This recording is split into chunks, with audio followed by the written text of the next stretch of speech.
কি গো, মাছের মোড়োটা খেলে না? আমি আর পাচ্ছি না, তুমি খেয়ে নাও। অনেক খেয়েছি, আর না। না খেলে রেখে দাও, মুসলিমা খেয়ে নেবে।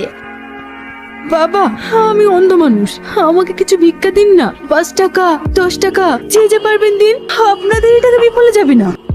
এ কি করছো তুমি? ওনাকে 500 টাকা দিচ্ছ কেন? আমার কাছে 10 টাকা খরচা আছে। মা, এইদিকে আসুন। কে বাবা, আমাকে তুই মা বলে ডাকলি? কেন, আপনার কোনো ছেলে মেয়ে নেই? আছে, কিন্তু সে অনেক দূরে থাকে। এটা আপনি রাখেন। বাবা, তুমি অনেক সুখী হয়েও। চাচি কি বলছিলেন? বাপ, আর কোনোদিন তোকে বলবো না। আর একটা চিঠি লিখে দে না। ঠিক আছে দাও। আজ তোমার জন্য আমার মা রাস্তা রাস্তা ভিক্ষা করছে, আর তুমি আমার মার হাত থেকে 5 টাকার নোটটা কেড়ে নিলে। সামান্য একটা ভিখারিকে 500 টাকা দিতে হবে? ভিখারি নয়, ওটা আমার মা। আজকে শুধু তোমার জন্য বলতে পারলাম না আমার মাকে। ওখানে কলিগদের সামনে তোর মায়ের পয়সা দিলে তোর মান সম্মান থাকতো?